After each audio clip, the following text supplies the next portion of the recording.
आज हम आपको ये बताएंगे कि इसमें हम किस तरह से घर पर बैठ के हलाल कारोबार कर सकते हैं और पैसा लगा सकते हैं बजाय शेयर मार्केट के। शेयर मार्केट से किस तरह हलाल तरीके से काम किया जा सकता है, तो उसके कुछ शराइत है जिसकी वजह से उस शराइत में जो कंपनियां बैठती हैं उनका शेयर लेना, ख़रीदना, बेचना जायज़ है। और उसमें शेयर मार्केट के बहुत सारे तरीके से खरीदो फरोख्त में जायज़ है और किस में नाजायज़ है, वो सब इंशाल्लाह हम आपको इस चैनल में बताएंगे। और उसको आगे किसी शेयर को लेने के लिए कौन से शेयर बेहतर होते हैं, किस में फ़ायदा होने के इम्कानात हैं, वो सारी चीज़ें हम इसमें इंशाल्लाह आपको बताएंगे। पहले तो अभी हमारे हाथ में एक है मौलाना खालिद सैफुल्लाह रहमानी साहब की किताब है जदीद मालियाती इदारे फ़िक़्ह इस्लाम की रोशनी में। यानी आजकल जो नए नए कमाने के इदारे खुले हैं, जैसे शेयर मार्केट भी है, तो शेयर मार्केट है क्या और उससे कैसे कमाते हैं उसके बारे में आपको बताएंगे। तो उसमें एक है शेयर मार्केट असल में कंपनियों को, कंपनी में जो जो बड़ी बड़ी कंपनियां हैं, जब उनको कहीं से पैसे, जैसे उनके बहुत सारे तरीक़ों से पैसे कंपनियां जमा करती है, तो कहीं कहीं बैंक से लेती है। जब बैंक से फॉर एग्जांपल लोन लेती है, तो लोन पे बैंक से उसको इंटरेस्ट देना पड़ता है। दूसरा एक तरीका है, उसी में से एक तरीका है कंपनी को पैसा जमा करने के लिए वो किस तरह से लेती है। हम उन्हीं की किताब में आपको पढ़कर सुनाएंगे किस तरह से लेती है कंपनी और क्या कौन सा उसमें हम किस में ले सकते हैं जो जायज़ है। तो पहले तो हम आपको बताते हैं, इसमें उनकी किताब से पढ़ के, ये इनका छठा बाब है। और उसमें एक देखिए, इसमें लिया गुज़श्ता ज़माने में आमतौर पर छोटे मोटे कारोबार का तस्वुर था। पहले मतलब ज़माने में छोटे मोटे कारोबार होते थे, लेकिन मौजूदा दौर में सनती तरक्की की वजह से बड़े बड़े कारखाने कायम होने लगे, जिनके लिए कसीर सरमाए की ज़रूरत पड़ती है। इतना कसीर सरमाया कि चंद अफराद से हासिल होना दुश्वार है। मतलब आज के दौर में जो बड़े बड़े कंपनीज कायम हो रही है, उसके लिए बड़े बड़े पैसे भी लग रहे। तो अब उन पैसों को हासिल करने के लिए ज़रूरी नहीं किसी के पास इतना पैसा एक साथ हो। तो अब वो एक उतना पैसा हासिल करने के लिए बहुत दुश्वार होता है एक आदमी के पास। अगर आप कंपनी खोलना चाहें और आपको करोड़ों रुपया लग रहा हो और आपके पास नहीं है, तो आप तो नहीं कर सकते। तो चुनांचा इसी मकसद के लिए शेयर मार्केट कायम हुआ और हज़ारों लोगों की शिरकत के ज़रिए सरमाया जमा करने लगे। मतलब इसीलिए शेयर मार्केट बना। अब शेयर मार्केट में क्या होता है कि बहुत सारी कंपनियां, जैसे आप एक कंपनी चला रहे हैं और आपको कुछ पैसों की ज़रूरत है, आप कंपनी को आगे बढ़ाना है और कंपनी आगे लेकर जाना है, तो क्या करते हैं, कुछ अपनी कंपनी का कुछ फीसद हिस्सा, जैसे कोई 20% लाता है, कोई 25% लाता है, वो आपके ऊपर है कि आप कितना फीसद हिस्सा लाते हैं। तो उस जो हिस्सा लाते हैं वो पब्लिक में बेचते हैं और उसके जरिए जो पब्लिक खरीदती है वो पैसा उनके पास जाता है, फिर सो तिजारत करते हैं। अब लोगों की शिरकत जा अब इसमें यदि हज़ारों लोगों की शिरकत के जरिए सरमाया जमा किया जाने लगा। इसका एक फ़ायदा ये हुआ कि छोट सरमाकारों को की छोटी छोटी रकमों के जरिए एक बड़े कारोबार में शरीक हो पाते हैं। दूसरा फ़ायदा कंपनी कायम करने वालों को हुआ कि महज चंद अफराद से जितनी मकदार में सरमाया हासिल नहीं हो सकता था, और एक बड़ी तादाद में इतने सरमाया हासिल हो जाए। मतलब इसमें एक फ़ायदा ये हो गया, आप लोग, हाँ, हमको भी, जो हम खरीदते बेचते हैं, हमको भी कि हम इतनी बड़ी बड़ी कंपनी में, हम उस कंपनी के शेयर होल्डर बने, यानी उस कंपनी के मालिक बन गए। छोटे से हिस्से के, जितना शेयर हमने लिया उतने हिस्से का हम कंपनी में मालिक बन गए। और उससे अब कंपनी इतनी बड़ी है, उससे लाखों लोग लिया शेयर उसका, तो छोटे छोटे लोगों ने थोड़ा थोड़ा भी रकम लिया, थोड़े थोड़े, कोई 100 शेयर लिया, कोई 50 शेयर लिया, इस तरह से लाखों शेयर कंपनी के बिक गया और कंपनी के पास थोड़े थोड़े लोगों से बहुत सारा पैसा आ गया। और उससे कंपनी तिजारत करती है और कंपनी आगे तरक्की करती है। तो अब उन शेयर को किस तरह से हम हलाल तरीके से ले सकते हैं, किस तरह से नहीं ले सकते, अब उसका भी एक वो शरई उसूल है कि किस कंपनी का शेयर लेना है, किसका नहीं लेना है। कि जो क्योंकि बहुत सारे लोगों का ये बदगुमानी है कि कोई मतलब शेयर हाल मतलब हलाल ही नहीं है, शेयर मार्केट हलाल ही नहीं है।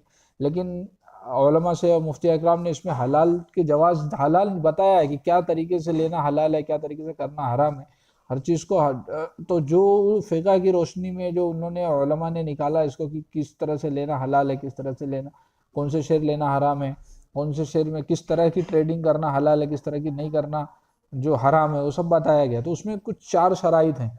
अब वो शराइत हम आपको इसमें बताएंगे कौन से 4 शराइत हैं। तो वो हज़रत मौलाना खालिद सैफुल्लाह रहमानी साहब की किताब है हमारे पास। तो उसमें अभी ये 4 शराइत हैं कि किस शराइत में कंपनी के किस कंपनी का शेयर का लेना, खरीदना और बेचना जायज़ है। और किस तरह से बेचना खरीदना जायज़ है, ये भी इंशाल्लाह आगे आगे सारी चीज़ों को धीरे धीरे हम बताएंगे। तो आज हम शेयर मार्केट को उसी चीज़ को पढ़ेंगे अभी, किस तरह से क्या उसूल है कंपनी को, जो जिसकी वजह से वो कंपनी हलाल हो, उसके शेयर हलाल होता है हमारे लिए लेना, जिसकी क्या उसूल है।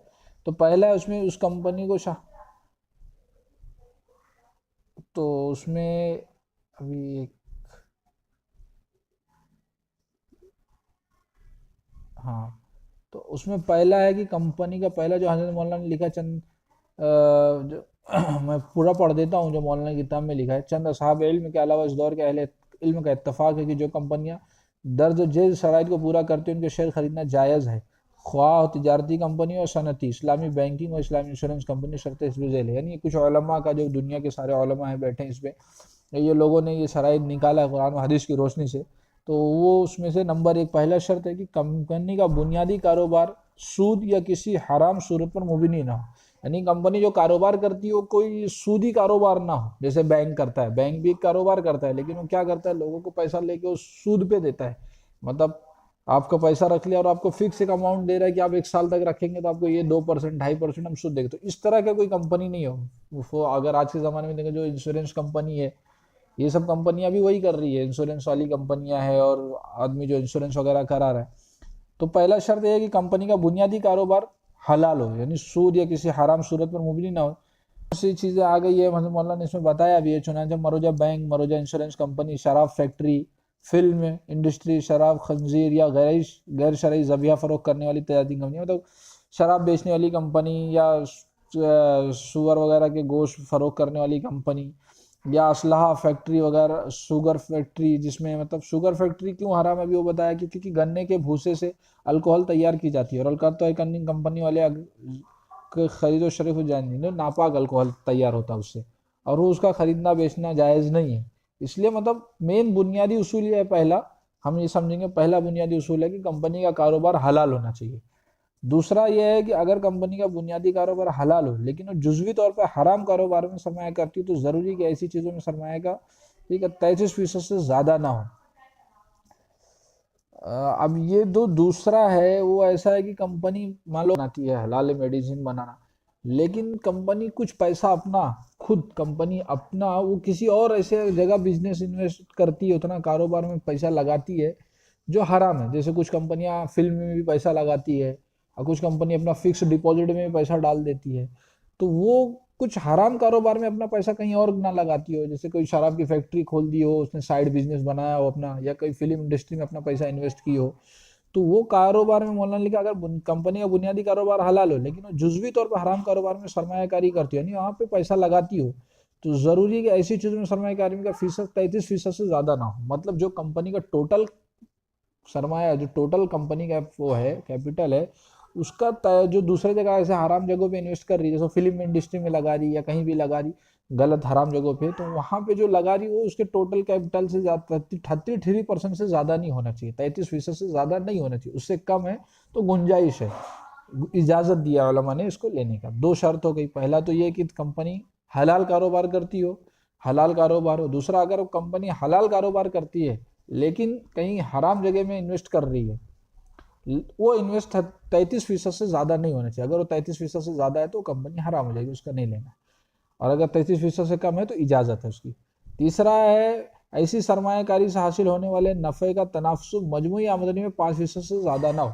अब तीसरा भी जो है वो दूसरे से जुड़ा हुआ है, कि मतलब अब कंपनी समझ लो 33% से कम, फॉर एग्जाम्पल कोई कंपनी है जो 10% अपना पैसा फिल्म इंडस्ट्री में लगाती हो, अब लेकिन जब उसका नफा आता है टोटल, तो जो कंपनी का अपना खुद का कारोबार है हलाल, उससे और जो जो हराम कारोबार में उसने इन्वेस्ट किया था वहां से जो नफा आता है, नफा था वो टोटल नफे में 5% से ज्यादा नहीं होना चाहिए, वो हराम नफा। मतलब जिस जो हराम जगह से नफा आ रहा है वो 5% से ज्यादा नहीं होना चाहिए, वो हराम नफा।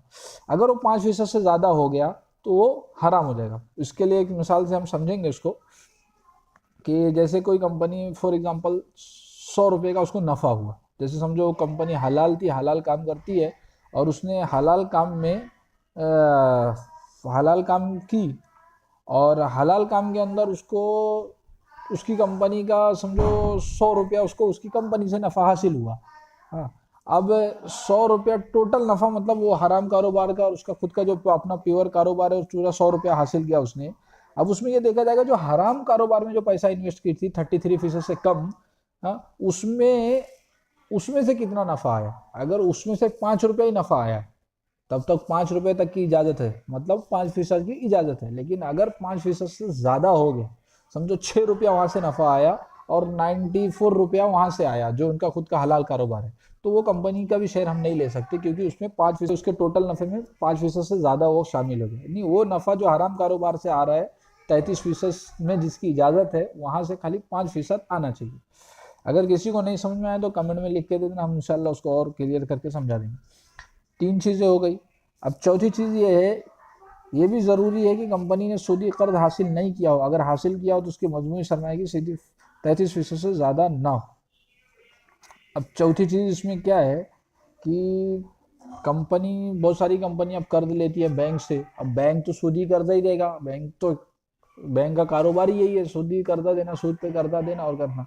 तो जब हर कंपनी आज के ज़माने में लगभग सूद लोन तो लेती है, वो लोन पे सूद भी भरती है, तो वो जो कंपनी लोन लेती है वो लोन उसका 33% से ज़्यादा नहीं हो, जो उसका टोटल अमाउंट है कंपनी का, टोटल कैपिटल है जो कंपनी का, वो उस कैपिटल में 33% से ज़्यादा कर्जा लोन ना हो उस पर, मतलब सूदी लोन नहीं हो, बैंक का लोन नहीं। अगर 33% से ज़्यादा लोन ले लिया है कंपनी ने अपने टोटल कैपिटल के हिसाब से, तो वो अभी हराम हो जाएगी। अगर 33% से कम है तो उसको एलवाइन इजाज़त दिया है। ये हो गया 4 चीज़ें। अब 5वीं चीज़ है कि कंपनी के शेयर को उसके फेस वैल्यू से ज़्यादा कीमत बेचना उस वक्त जायज़ होगा जब कि कम से कम 50% से ज़्यादा सरमाया ठोस की शक्ल में हो, यानी लिक्विड असिस्ट और दूसरों के जिम्मे वाजिबुल अदा अकाउंट पेबल 50% से ज़्यादा ना होगा। इस शर्त ना पाई जाए तो शेयर उसकी कीमत से ज़्यादा में बेचना जायज़ नहीं।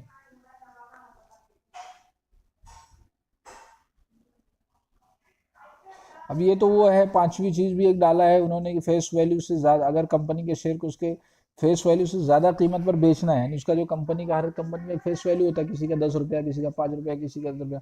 अब उससे ज़्यादा में अपनी मार्केट में वैल्यू बढ़ जाती है उसकी, उससे ज़्यादा अगर बेचना है उसकी, उस वक्त जायज़ होगा। बताया कि कब जायज़ होगा कि जब कम से कम 50% से ज़्यादा उसका ठोस सामान, यानी उसका जो एसेट है, कंपनी की बिल्डिंग है और जो कैपिटल है, उससे 50% ज़्यादा होना चाहिए।